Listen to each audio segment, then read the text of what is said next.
welcome to the Hunt Fish Travel podcast, the first and longest running female hosted hunting podcast. When she's not arguing with boss hens or convincing gobblers that her box call is the sexiest, she's helping you navigate your trip of a lifetime.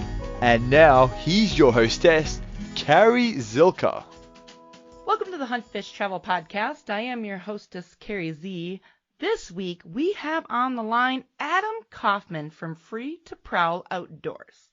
And full disclosure, I wasn't super familiar. Somebody shared it. God bless you, social media, because then I spent about an hour of my life that I'll never get back stalking his Facebook because he's everywhere and he's fishing and some really exciting stuff going on. But for this episode, we're going to specifically talk about trout fishing in Ontario, which is something I guess I never really thought about. So Adam, welcome to the show. Yeah, thank you for having me. This is really cool. And I did see that recently you were on the Okayest Fisher podcast. Big shout out to them. Eric Clark lives not far from me. Probably one of the nicest guys I've ever met. I think what he's doing is amazing. And the stuff with the Okayest Hunter and the Okayest Fisher, him and his team are just killing it. He will also be showcasing at the Expo in March, which I will talk about at the end of the show because nobody cares about that really. But anyway, so that was a really cool to see. I haven't listened to the episode, but that's exciting. So if you guys haven't listened to the Okayest Fisher podcast, go subscribe. Seriously. Anywho. Yeah, I love the guys. Eric and Greg and Derek and Matt. Yeah, they're doing a great job. And Eric's just, he's got the right mentality in promoting hunting and fishing in a positive manner, which is always awesome. So. Yeah, and he's been doing it for a long time, and I love his call-in shows and stuff, and he's doing a lot of fun stuff. He's definitely putting that marketing skills to work, and I think it's really cool what they're doing. So cool. So I was glad to see that you were on their show. So, and I was like, how ironic. So you're just making the rounds on the Wisconsin podcasts, I guess, this week. So. Yep. Well, why don't you tell the listeners a little bit about you and a little bit about the Prowl Outdoors? So my name's Adam Kaufman. I'm born and raised in Manitowoc, Wisconsin. Still kind of hang out there, but primarily I opted to live a little bit different lifestyle. About 2 years ago, I built my truck to live out of and travel around, hunt and fish, do some guiding in the fall for elk and mule deer in Montana, hunt big game out west, but also really love ice fishing. So right now I'm on a month and a half long ice fishing adventure. Left early February, drove to Ontario, and living out of the truck the whole time I'm doing it, just so I can ice fish and do it a little bit more efficiently. So that's crazy, insanity, and awesomeness all wrapped into one. Let me tell you. So when you, I feel like we're kindred spirits here because I usually do something. Last year it was a 3-state ice fishing kind of solo DIY. This year was just Lake of the Woods, which was fine. But I love to see all of the ice fishing photos from different areas and different states and, by golly, countries. What made you decide? Because obviously the mission statement for this show is to help you plan your next hunting and fishing adventure. It's to help inspire you because, let's face it, we spend more time on the logistics than we actually do fishing and hunting usually. So when I sit down and I think, oh, where would I like to go this year? I don't think Ontario's ever actually been on my radar. So how did you choose to go to Ontario? So I have a family, he's actually going to be my future brother-in-law here as of mid-April. My sister's getting married, and his best friend lives up in Ignis, Ontario, and they run a fishing camp. They run the Press Lake camp, and I just have heard from my sister's fiance and now future husband that fishing's good, and ended up asking him if I could pick Ryan Nazir. Ryan is actually the owner of Press Lake Camp, and Ben Nazir, and see if he had some insight on on lake trout fishing, walleye fishing, burbot fishing, etc. Because I've always wanted to fish Canada, and I felt like it was a good place to start because I had a connection up there. And even if that was just via a couple messages, but I ended up meeting Ryan in Thunder Bay. He was leaving for an ice fishing trip himself, but I ended up meeting him in Thunder Bay, and we actually met at the Tim Hortons, typical Canadian. And he just he talked me through some stuff, and then he set me loose to go explore. So that's interesting. So okay. So let's start from the beginning. Obviously, you have to have a passport to get into Canada. Correct. Did you, at the time of this recording, I believe there's no vaccination requirements to get in. So did you drove like straight up? And then, I mean, so many fishing camps are fly-ins. It wasn't a fly-in, right?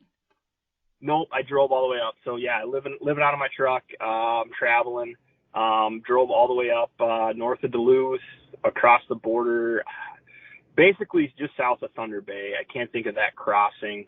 But it's crossed there. It was a slight issue to get across. How so? Being a nomadic person, and they could tell I live out of my truck, and I have my truck stickered with my logo and things like that.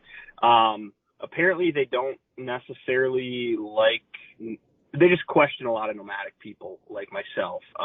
They're worried that they're going to go up there and work, sure, and they're going to or disappear. I mean, I got questioned as far as like, how much money do I have in my bank account? How much cash do I have? How much credit card value do I have available to me? Like, they wanted to know specifics. Like, I actually had to talk to an immigration person. I'm not saying that's for everybody. It's probably not going to happen to everybody. It was a very interesting crossing. But they let me go, gave me a 3-week pass to fish, and I stayed up there, I think, 2.5 weeks, and just ice fished and enjoyed it. So that's cool. I'm not ashamed to admit that I watched the Border Patrol, that stupid show on whatever it is, A&E or whatever. And a lot of times they highlight Canada. They are really strict, like really, really strict about stuff. Oh, even the Canadians say that. It's actually them to get back into their own country sometimes than it is to get into the U.S. So, I mean, I understand what they're doing, like their job. Sure. I understand. But I don't know. I mean, I'm a tourist coming to your country to spend money and buy a fishing license and fish, promote it, and I don't know. It's just interesting. Yeah. So what sort of license did you purchase? Because there are different options, just like anywhere when you're doing non-resident tag. What sort of fishing license did you purchase? So I purchased the yearly, just the sport fishing 1 year. I think it's like $87 for Ontario. Oh my God, that's so cheap. Yeah. Super cheap. So I figured might as well. It was basically, I think their rollover is similar to ours, like end of February. So I figured, man, if next year, if I'm up there, it's good for a year duration. So I figured, man, if I'm up there, I can fish again sometime. So for $87, it's cheap. That is cheap. And realistically, I mean, our fishing regulations are ridiculously complex. When I looked up the regulations for Ontario, they weren't as crazy as Wisconsin's was, which was nice.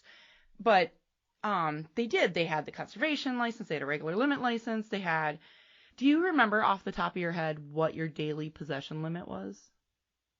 So like, let's say for walleye, right? It's only 2. It's only 2, and one can be over 18. So it really, that's kind of a sticker. Oh. And your possession and your daily are the same thing. So you really can only come back with 2 fish. But for me, I'm a little more of a sport fisherman. I'm just going up there for the experience, the adventure, the travel, and big fish. I really went there for lake trout. But it is kind of a pickle catching, one fish over 18, and then you pretty much gotta kind of sort a lot of them. So yeah, that's interesting. Lake trout. What did you use the same kind of bait that you would here in Wisconsin up there? Yeah, lots of tube baits. I caught a lot of my fish on a big old white tube, about 4 inches long. I like using a Northland tackle tube.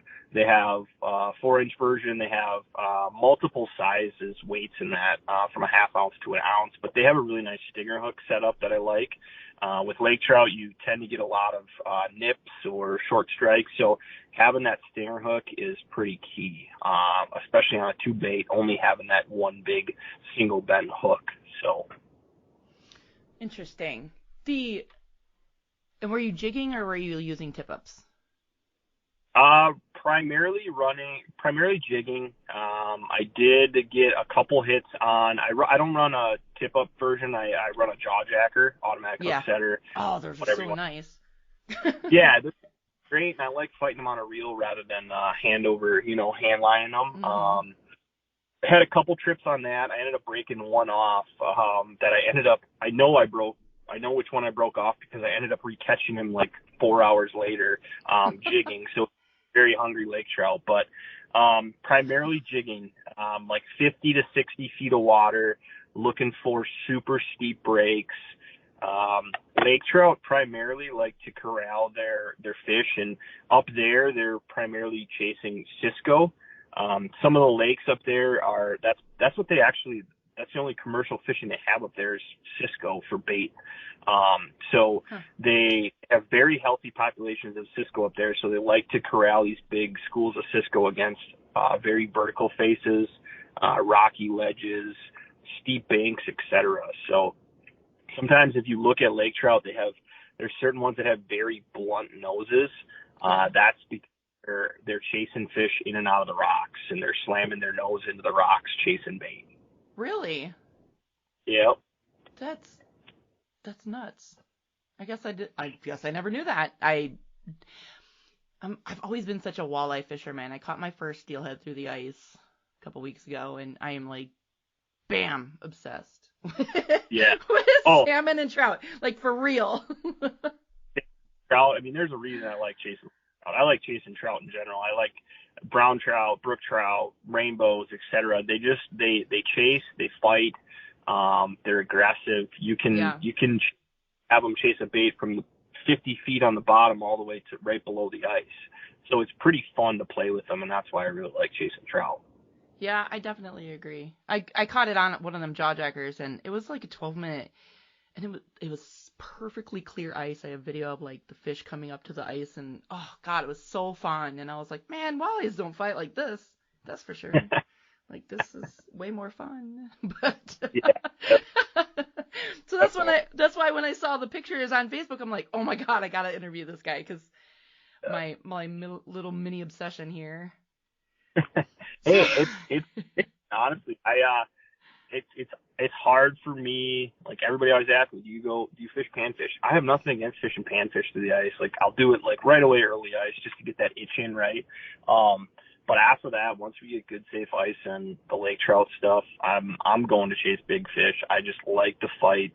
I would rather put up multiple hours, multiple days of not catching fish to catch that one big fish. So. Yeah, totally. Very cool. So, how was it?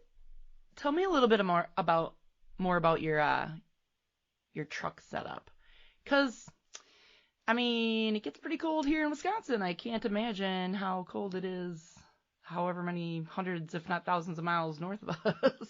Like, how did that work for you? I don't know. I mean, it gets cold, yes. I'm pretty used to it. I actually, before I decided to build my truck out to live out of, I used to do this on weekends. I lived in southern Wisconsin, and I'd go up to Superior or to chase lake trout, or I'd go to northern Wisconsin to chase early ice, etc. And I would just sleep in the back seat of my truck, and that's just kind of what taught me I could do it. It takes a lot of layers. I typically sleep in long johns and sweats and multiple sleeping bags. I have a 15-degree Nemo disco sleeping bag, and then I have a old style Coleman flannel sleeping bag that goes over the top of it. And I don't run my heat at night. I run it for about an hour or two when I get in, because I'm typically relaxing and, on social media or watch Netflix, whatever, on my phone. And then once I'm ready to go to bed, I shut the heat off, and I'm just nestled in there. And then I usually wake up and remote start my truck in the morning, or start it up and then go back to sleep for about an hour. And then you get warm enough where you want to get out of bed. Otherwise, It's pretty hard to get out of bed. But yeah, it just takes the right mentality. It's definitely taught me that I can handle the cold a lot better. But it's really actually pretty comfortable once you have the right layers, honestly. So how do you think that fishing for lake trout through the ice in Ontario compares to fishing for lake trout through the ice here in Wisconsin, say? Hands down, it's not even close. Really? Lake Superior is different, right? Lake Superior is its own breed. But even up there, like, those fish, they roam a lot. They can be kind of hard to target. It's just there's so much less pressure up in Ontario. I mean, I'm in 4-5 people on the ice the whole 2 weeks I was up there. I mean, oh my gosh. You're in a pretty barren area. Like I said earlier, I was fishing around Ignis. It's a great area. There's logging roads. You can access a lot of these lakes and snowmobile trails, et cetera, to get into some of this stuff. But yeah, it's remote. So you're really not dealing with a lot of that pressure. So the fish want to chase. They will be aggressive. They'll bite, versus typically around Wisconsin, whether it's Green Lake. I've never fished Geneva, but I fished Green Lake, and I fished Lake Superior, and I've actually fished Gatto Lake up in near Anago. The fish they've seen baits, they know what's going on, and they can be finicky. So. That's cool. Yeah, I suppose, that's I don't know, I live right 2 minutes from Pewaukee Lake, and people are, oh, the fishing's so good. I'm like, yeah, you and every other fisherman say the same thing, because you're all fishing every Saturday morning. Like. Yep. And that lake gets a lot of pressure. I actually went to school in Milwaukee at Milwaukee School of Engineering, and then a lot of my college buddies still live in the Heartland area. So yeah, I've spent some time on the old Pewaukee bass fishing, but it gets a lot of pressure. It does. One of the muskie shop over there, they do a Wednesday night muskie league where the first 19 boats, everybody chips in $10, and whoever catches the first, the biggest muskie or whatever gets the pot. And I was like, oh, that would be interesting. And I'm like, how are you guys catching these big ass muskies on Pewaukee Lake with all this boat traffic out here? And then I see pictures, and I'm like, well, alrighty then, I should shut up, because these are amazing fish, But I can't even imagine that some of these lakes, like up in Canada, that are just not pressured at all. They just got to be amazing fisheries. I have yet to fish Canada, but it's definitely on the bucket list. So yeah, you understand how little they get pressure or how aggressive their fish are when you're catching walleyes on a tube jig fishing for lake trout, right? That would never happen down here. Right. Some got to go super small with a spoon, or there's not barely any movement. Just up there, they're just like, oh, that looks like what I want to eat, and they just hammer it, and that's a walleye. It's crazy. That is, yeah, totally. So, are there other lakes or other areas that you have fished in the past in Canada? No, that was my first trip up there, honestly. I always wanted to fish Canada for a long time, and just finally made it happen.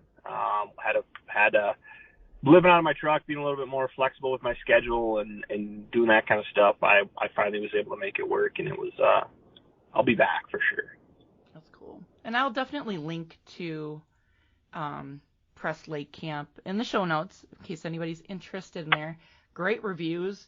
It looks like, I'm looking on the map and I'm like, man, amazing. It looks amazing. So I'll link to that in the show notes. And then, you're all over the place. Do you have a favorite place, like a truly favorite place and species that you just, if you could go there once a month and go fishing, you would? Ice fishing wise, I would probably say like the Apostle Islands. It's just the ice is so finicky up there. It's hard to always fish up there consistently, but that's just an awesome place to chase lake trout, brown trout, splake. You can catch some colos up there, but that whole area is just amazing. I like fishing up there. If we're talking open water, my favorite place is Sturgeon Bay, Big Smallmouth. Really? Yep. That's interesting. I guess maybe I just don't hang out with enough bass fishermen. People are always like, walleyes here, whatever, muskies or northerns or blah, blah, blah, blah. That's really cool. That's a great area. The Apostle Islands, I have a charter booked with. I'm drawing a blank on the name. They're doing You'll love it. Yeah, it looked so cool. I was like, I got to do this. So we've got it booked for, I think, July. I am very much looking forward to that. So, very cool. Yeah, no, you'll have fun for sure. It's just a cool area to explore, and it's very unique, and especially being able to ice fish up there is has just weird, like if you're on Lake Superior, you're sitting over 150 to 300 feet of water. Yeah. And then there's open water, at the end of the islands, out on one of the most probably dangerous lakes out there. So it is unique, but as long as you're smart about it and watch the reports and check the ice and go where people have traveled, I would don't hesitate to get out there if you want to try it. There's some very good fishing for lake trout, really close to Red Cliff. You can fish them out of Bayfield. It's a great area. Neat. Angling Adventures, that was the name of the charter. I'll give them a little plug too. Because I think they're going to come on the show here eventually. We're just trying to get schedules hooked up here. You know how it is. We all are like, maybe next week. Oh yeah. But yeah. I'm really excited because it's just such an interesting area. It's something so unique, and I don't know. Wisconsin has a lot of really great positives as far as fishing goes. Oh, we're blessed. Even just being where we're located, the Great Lakes and through Minnesota and close to Canada and the Mississippi River. We are truly blessed as far as fishing goes.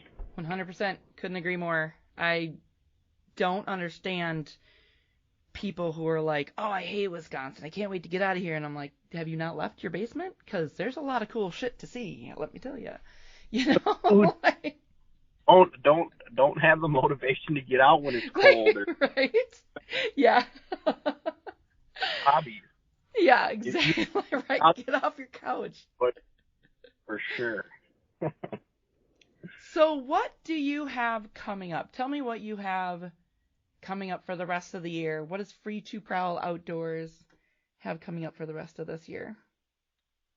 So right now I'm in Montana. I continued my my ice fishing adventure all the way to Fort Peck, Montana. It was another lake I wanted to hit for lake trout. So I'm here right now.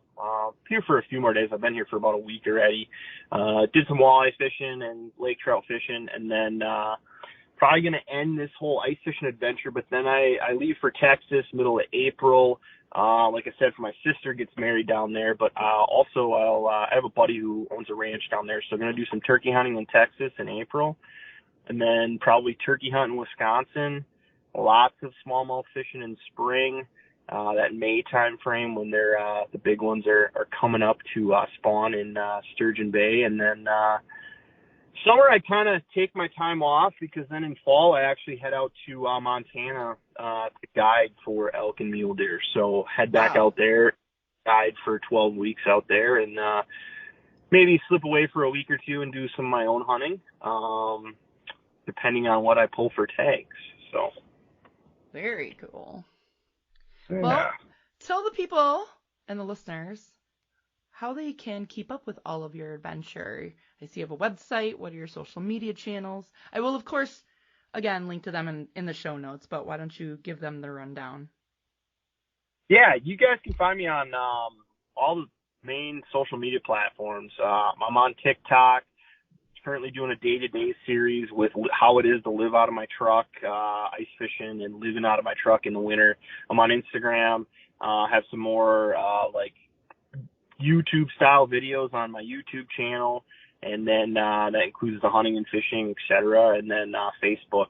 And then as well, I do have a website that just has some more information about me and some merch, etc. But yeah, any social media platform you can find me on, just look for Free to Prowl Outdoors. It should pop up. Awesome. Very, very cool. Well, I definitely appreciate you taking the time out today to come on the show to talk about Canadian lake trout. Thank you for sending me down a rabbit hole this evening, I'm sure. But honestly, thank you for taking the time out of your day to come on the show. This was really cool. And like I said, if listening to you, even just like the simple facts, you could hear how excited you were about the trip. So very cool. Oh, very much for having me. I mean, it's been a fun month just chasing lake trout all over, and they'll always be one of my favorite fish to chase to the ice, and I motivate anybody to get out there and just try chasing some trout. You'll like it. Awesome. Very cool. Thank you. Thank you.